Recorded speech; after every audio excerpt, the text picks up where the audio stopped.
अब हम पढ़ेंगे रूस की क्रांति। इससे पहले हम प्रथम विश्व युद्ध के बारे में अध्ययन कर चुके हैं। अब पढ़ेंगे हम रूस की क्रांति।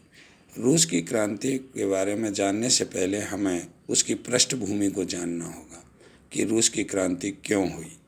इससे पहले हम रूस की क्रांति के पहले जो वहाँ के राजा थे जिन्हें जार कहा जाता था, तो हम सबसे पहले जार अलेक्जेंडर द्वितीय के बारे में पढ़ेंगे, फिर जार अलेक्जेंडर तृतीय के बारे में, और फिर जार निकोलस द्वितीय के बारे में पढ़ेंगे।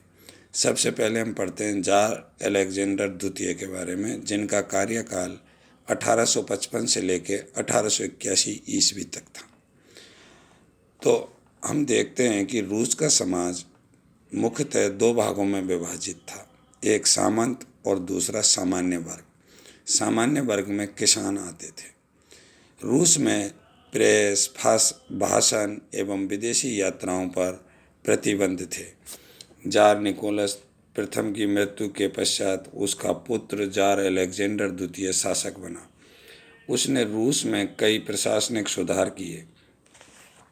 1861 में जार अलेक्जेंडर द्वितीय ने बंधुआ मजदूरी प्रथा को समाप्त किया।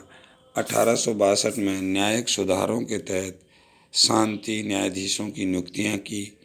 1864 में जेम्स तवों नामक स्थानीय बोर्डों की स्थापना की।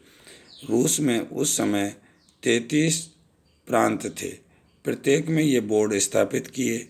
इसमें सामंतों, किसानों एवं नगरों के प्रतिनिधि सम्मिलित थे। ये बोर्ड स्थानीय स्तर पर शिक्षा, चर्च, स्कूल, जेल, सड़क निर्माण व अन्य कार्यों को करवाने में सहयोग देते थे। इसलिए इस जार को यानी जार अलेक्जेंडर द्वितीय को मुक्तिदाता जार कहते हैं। परंतु रूस में संवैधानिक सुधारों की मांग हुई, जिसे जार ने अस्वीकृत कर दिया। इस कारण रूस में निहिलिस्ट आंदोलन शुरू हुए। निहिलिस्ट उग्र समाज क्रांतिकारी थे। बाकुनिन, पीटर लेवरोव इसके प्रमुख नेता थे। 13 मार्च 1881 को सेंट पीटर्सबर्ग की सड़क पर एक बम विस्फोट में जार अलेक्जेंडर की हत्या कर दी गई। इससे पूर्व उस पर 7 हमले हो चुके थे। इसकी हत्या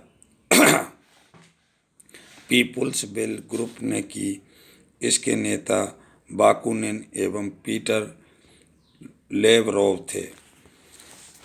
जार अलेक्जेंडर द्वितीय के बाद में जार अलेक्जेंडर तृतीय रूस का शासक बना, और जार अलेक्जेंडर तृतीय के काल में निरंकुश शासन के द्वारा कई कार्य किए गए, जैसे जेमस्तवो संस्थाओं पर नियंत्रण एवं उसके अधिकारों में कटौती की गई तथा नियंत्रण अधिकारियों को इसके चुनाव रद्द करने का अधिकार दिया गया।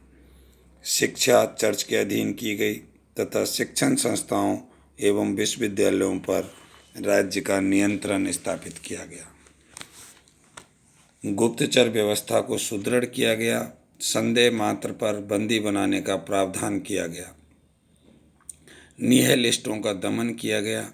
शांति न्यायाधीशों के स्थान पर लैंड कैप्चर्स नामक अधिकारी नियुक्त किए गए, जो कि सामंत थे, जिन्हें प्रशासनिक एवं न्यायिक दोनों अधिकार दिए गए थे।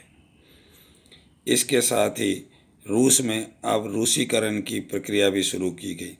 रूस में पोलिश, ऑस्ट्रियंस, जर्मन्स, यहूदी आदि गैर रूसी भी रहते थे।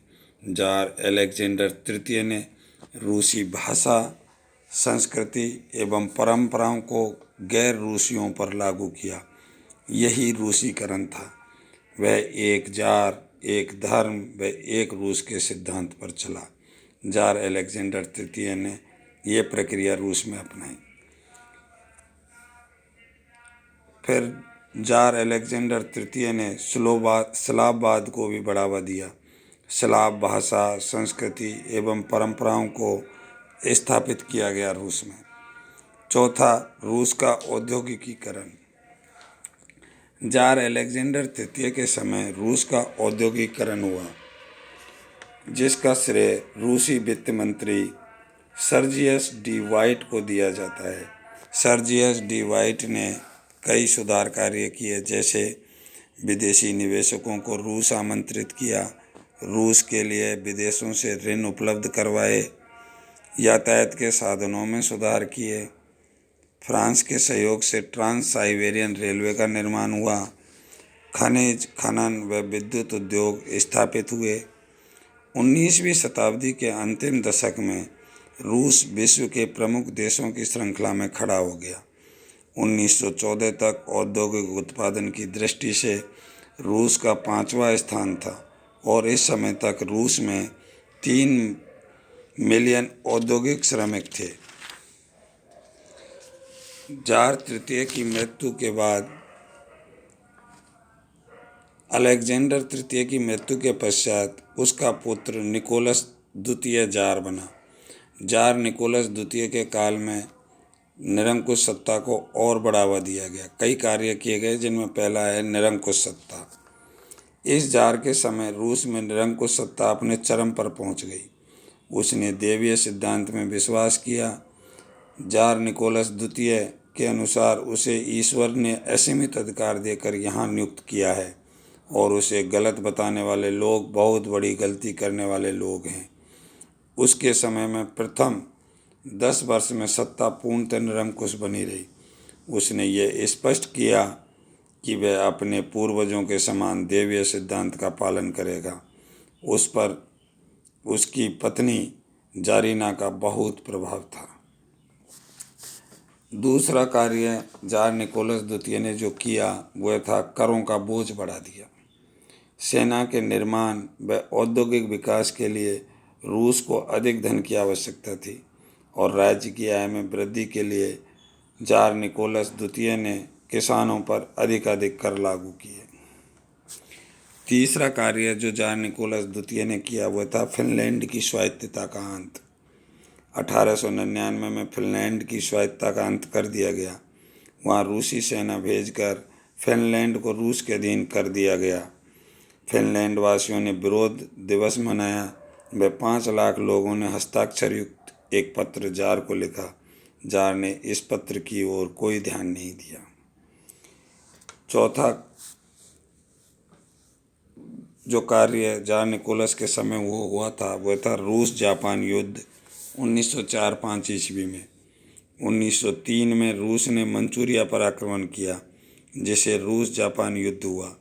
इसमें रूस पराजित हुआ तथा पोर्ट्समाउथ की संधि 1905 से यह युद्ध समाप्त हुआ। इस संधि के अनुसार पोर्ट ऑथर पर जापान का अधिकार रखा गया। इस कारण और 5वां था 1905 की रूसी क्रांति। 1905 की रूसी क्रांति 1917 की रूसी क्रांति का पूर्वाभ्यास था। रूस में राजतंत्र के विरुद्ध असंतोष पहले से ही व्याप्त था। रूस जापान युद्ध ने इसे और बढ़ावा दिया। रूस में एक क्रांति की परिस्थितियां बनी।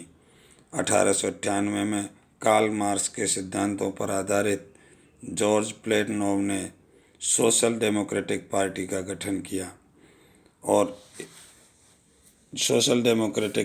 गठन किया कार्ल मार्क्स के विचारों ने भी रूसी क्रांति को बहुत प्रभावित किया। अब आगे के वीडियो में हम मार्क्स के बारे में पढ़ेंगे।